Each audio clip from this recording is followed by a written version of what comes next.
We're surrounded by so many voices.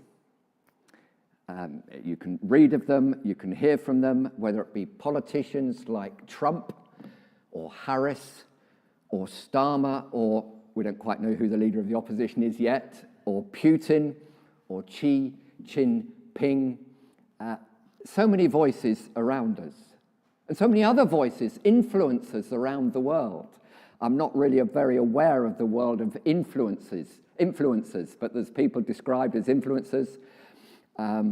Most of them I've never heard of, but having millions of followers on YouTube. Selena Gomez, 554 million followers on YouTube. No doubt, well, probably many of them hanging on to every word that is said.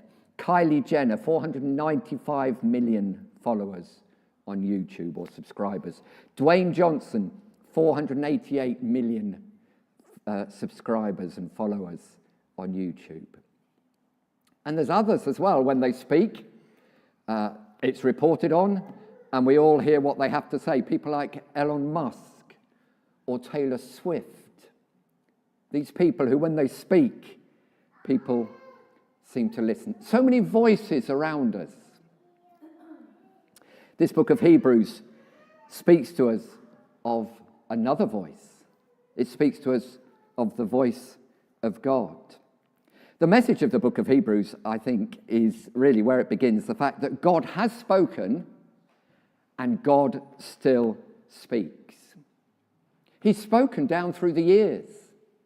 We go back to about 2,000 years, and there in Israel you've got these 12 disciples. Yet here we are today. There's a worldwide church across the world, a worldwide church.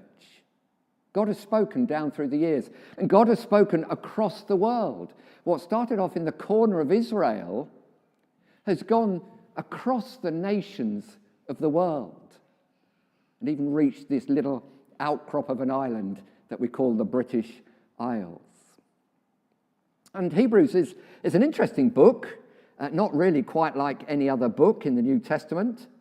It begins a bit like a sermon, but it ends a little bit like a letter. It's not clear who wrote it. If you read Matthew Henry's commentary, he thinks Paul wrote it. Others would suggest Luke or Timothy or Apollos. It's not clear who it's from. It's not really clear who it's for. There's no one named in it who it's written to.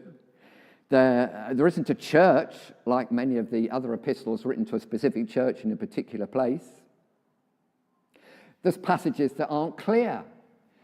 Passages, if you know anything of the book of Hebrews, like chapter 6 and chapter 10. I'm sure we're all looking forward to getting there to hear what I have to say on that. But that's for another day. And I think as a result, many people steer clear of this book of Hebrews. What is clear as we read through the book, that it's written to Christians, but Christians in danger of giving up on following Christ.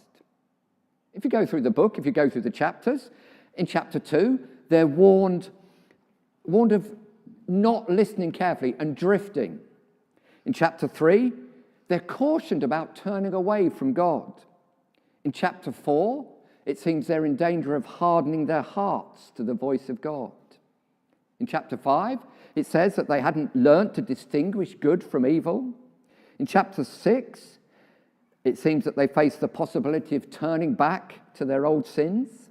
In chapter 7, they wanted the priesthood back, their religious system they knew with all its glory. But actually they wanted the shadow rather than the substance. In chapter 9, they were threatened to go back into the temple, to the old ways. And in chapter 10, they were tempted to give up meeting together. Christians in danger of giving up on following Christ because of all kinds of reasons.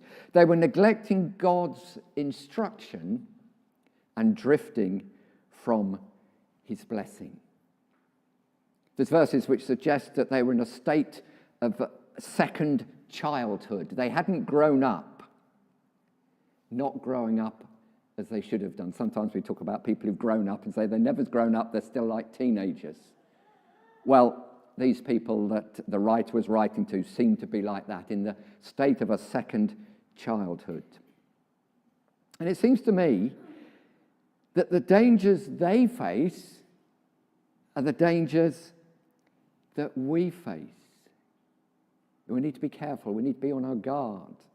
That verse in 1 Corinthians, as Paul writes to the church there, another church which had lost its way in so many ways, warns us, let any man that thinks he stands, be careful, take heed, lest he falls.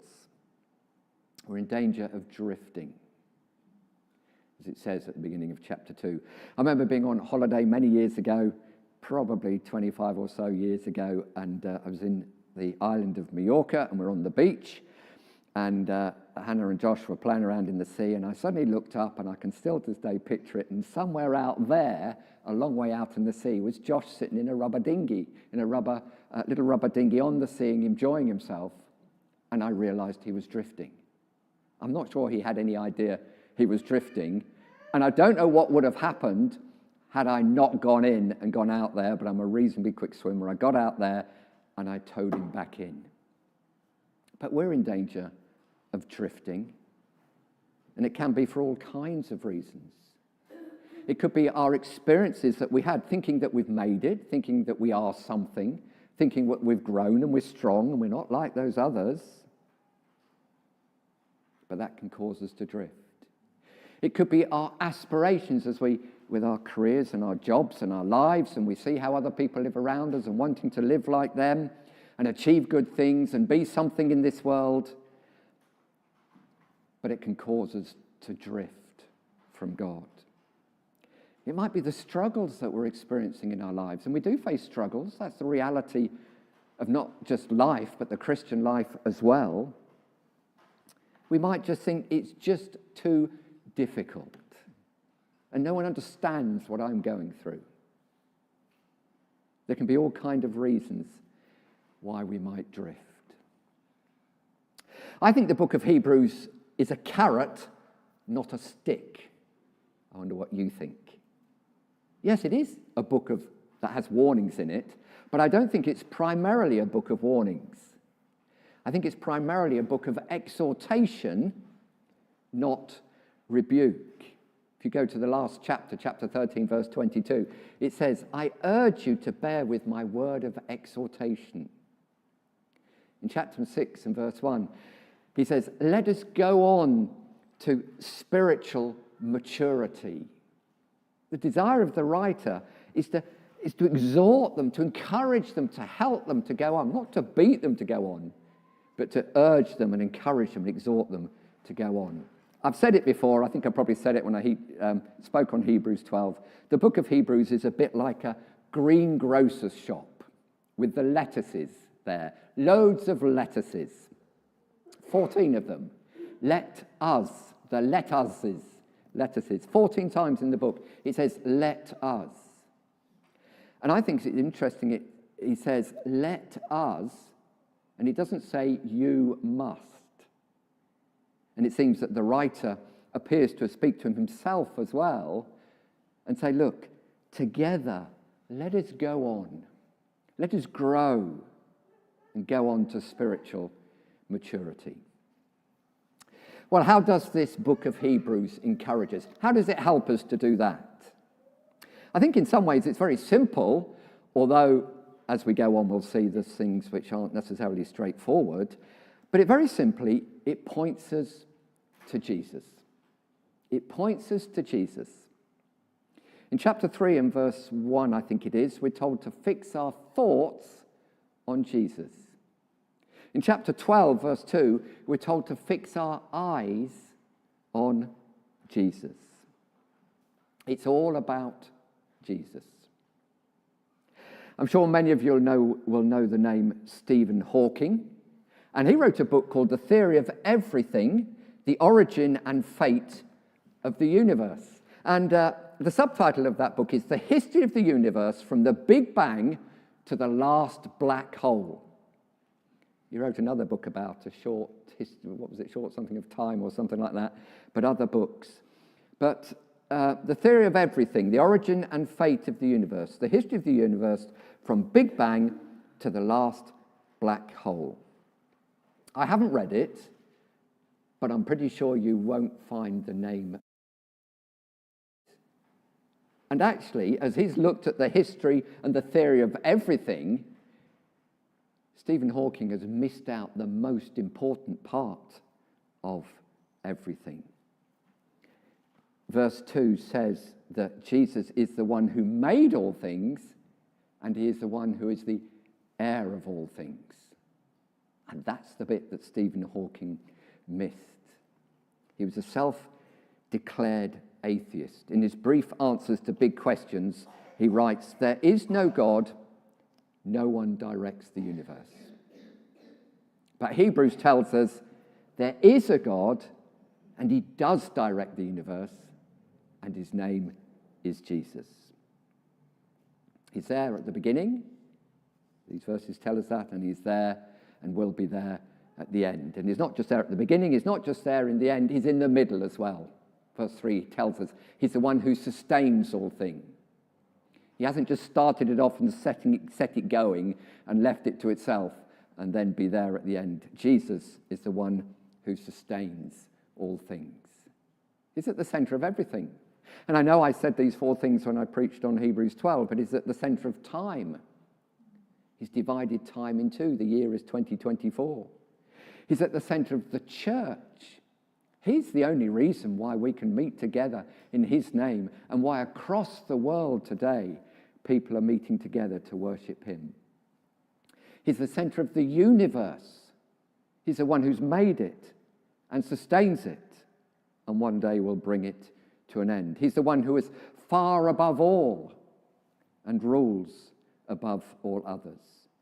And he's the center of eternity as well. Not just time, but eternity as well. Because he was before time began. And there's a day coming in eternity when every knee will bow and every tongue confess that Jesus is the Lord. Hebrews is very simply, it's all about Jesus. And it shows us in so many different ways. It shows us that he is so much better. 12 times that word better comes. And it speaks of a better hope, a better covenant. It speaks of better promises. It speaks of a better country and a better resurrection. It puts it another way, saying that he is far superior. If you like, the first 6 chapters of the book show all about Judaism in many ways and what they were familiar with. But it shows us that we need Christ, not religion. We need Jesus, not religious activity. And then chapter 7 to 10, it goes on to talk about the priesthood. But we're saved by Christ, by Jesus, not by ceremony. That all just points to him. And then chapters to 11 to 13 seem to speak about the law. And we trust in Christ, not the law. He is so much better. He is far superior. He is the one who is perfect. And that's another word which keeps coming up. Again, I think it's 12 times through the book. Here's one of them in chapter 5 and verse 9. It says, he being made perfect, he became the author of eternal salvation.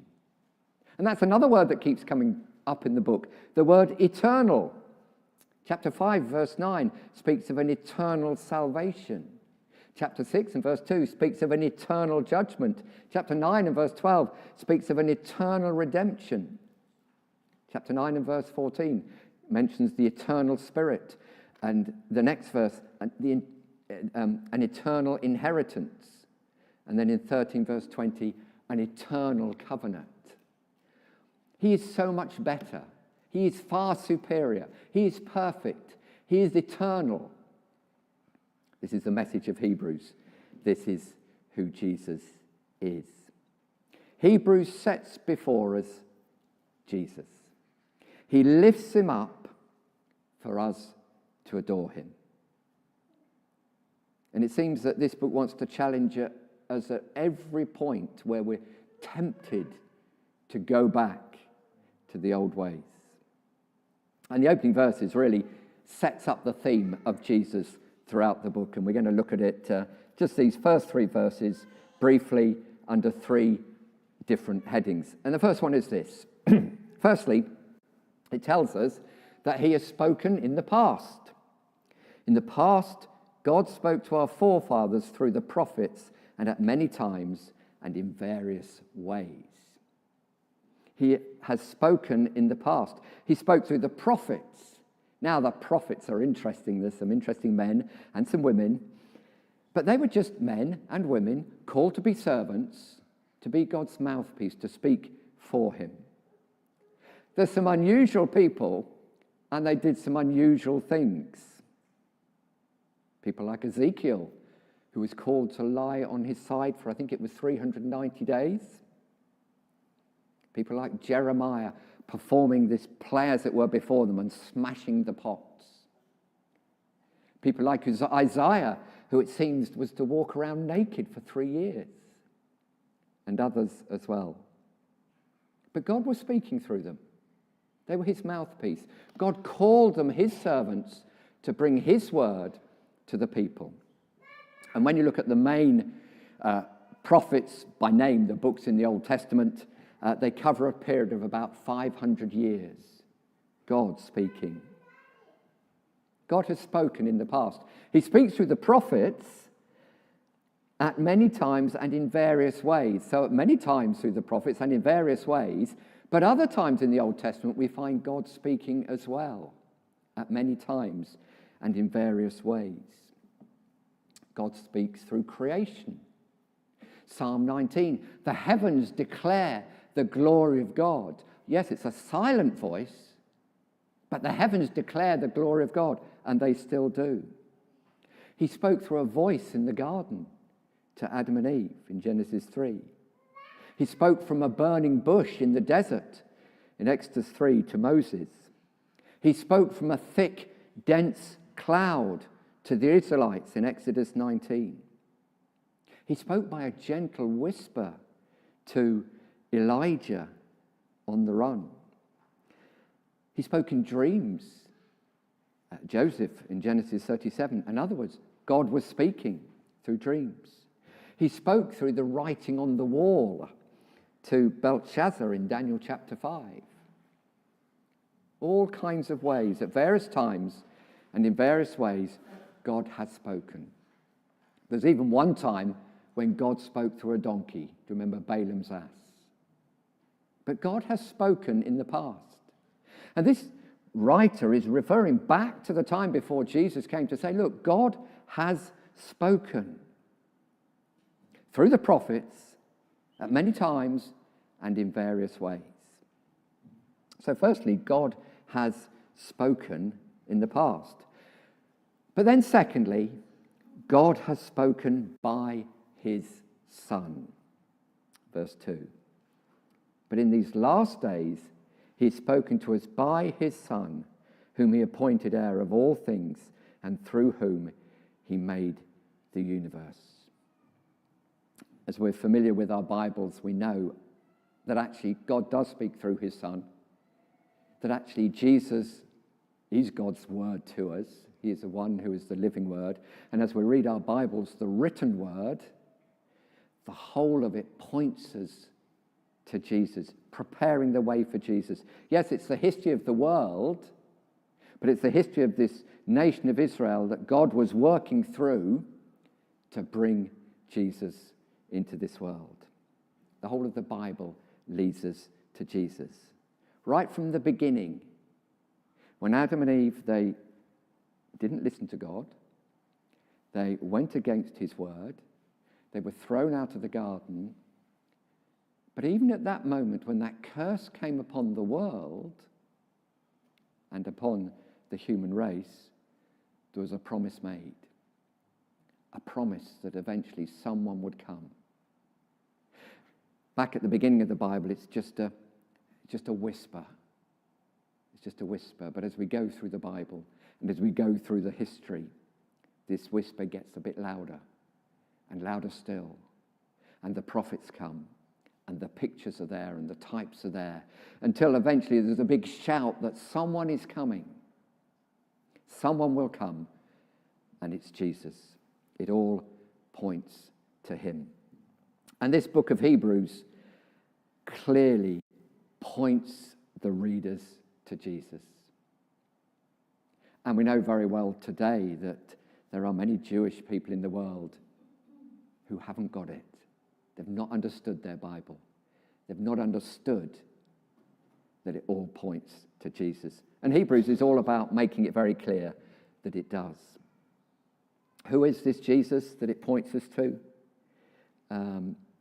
Verse 2 tells us, in these last days he has spoken to us by his Son, whom he appointed heir of all things, and through whom he made the universe. Who is this Jesus? Who is this Son? He's the creator of all things, and he's the heir of all things. There at the beginning, there at the end. And not only that, in verse 3, second half of verse 3 tells us that he is the sustainer of all things, sustaining all things by his powerful word. Who is this Jesus? Who is this Son? He's the radiance of God's glory. Do we want to know what God is like? We look at Jesus, the radiance of God's glory, declaring God's glory, the exact representation of God. That's who Jesus is. If you want to know what God is like, we look at his Son. We look at Jesus, because Jesus is the man who is God. He's God in the flesh, God in a body. I almost don't like to use those words. It doesn't sound right. But that is who he is. He's the one who provided purification for sins. He's the one who put things right. He's the one who can cleanse us and bring us forgiveness. He's the promised Saviour, the one promised from before the foundation of this world, of the world. This is Jesus, and this Jesus he's a direct revelation of God himself, the radiance of God's glory, the exact representation of his being. It's a direct revelation of God, but it's a personal revelation of God. God become man. Jesus, the one who we enjoy relationship with him as we come to him. He's not a distant God like the God of Islam, who is far, far away and we cannot draw near to. God has come. One of the it's not nice, is it, that we've just changed the clocks and the evenings are dark, but we get a little bit nearer to Christmas. And we get a little bit nearer to singing those great truths of the Christmas carols, to remember that God has come, that Christ has come to this world. A direct revelation, a personal revelation. We can enjoy relationship with him. It's a complete revelation. Not like in the past when he just spoke a little bit at certain times in various ways.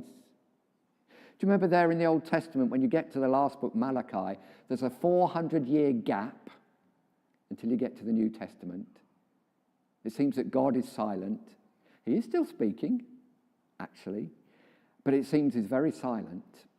But now God has spoken by his Son, and it's a complete and full and final revelation.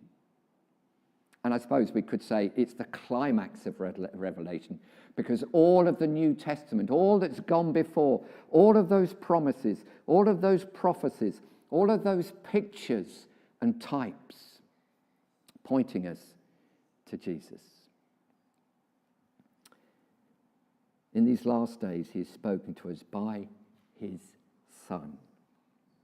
And he speaks to his life. And as we read about his life in the Gospels, we read of his perfect life. He speaks through his teachings as we consider the words of Christ, his teachings about the kingdom of God and all the other things that he has to say. And he speaks through his word, his enduring word, the Bible that we have in our hands. Jesus, he is the final word from God. There's nothing more that we need. There's nothing more. In 2 Peter chapter 1, it says that he's given us everything that we need for life and godliness. And how's he given it to us? By his Son, in Jesus. So, he's spoken in the past, he's spoken by his Son, and then finally he has spoken in these last days. Did you notice that little phrase? In these last days he's spoken to us by his Son. When we see that phrase, last days, we hear people talking about the last days. Are we in the last days? The way the Bible seems to use the phrase, the last days, is to speak of that time, that period between the first coming of Christ and the second coming of Christ. Or maybe we could put it like this. It speaks for that, refers to that time between that day when Christ ascended into heaven and that day when Christ will come from heaven. The last days. These were the days that the writer of this book was living in, and the hearers of this book was living in. And these are the days that we live into. And this word, which was relevant to them then, the fact that God speaks through his Son, is true and relevant for us to stay. In the same way that Jesus spoke then, he speaks now. Yes, he still speaks in those other ways, through creation. I was driving out to the Lodge Trust, I'm a trustees meeting over there yesterday, and driving along the road, I think it was the Reek Valley over to the left. It was a beautiful day, the sun was out, the trees were a gorgeous colour, you could see the mist sitting in there. It was beautiful. The heavens still declare the glory of God. Listen to it, enjoy it. And we still have a conscience through which God works. And God still speaks to us through others as we listen, and through our circumstances as well.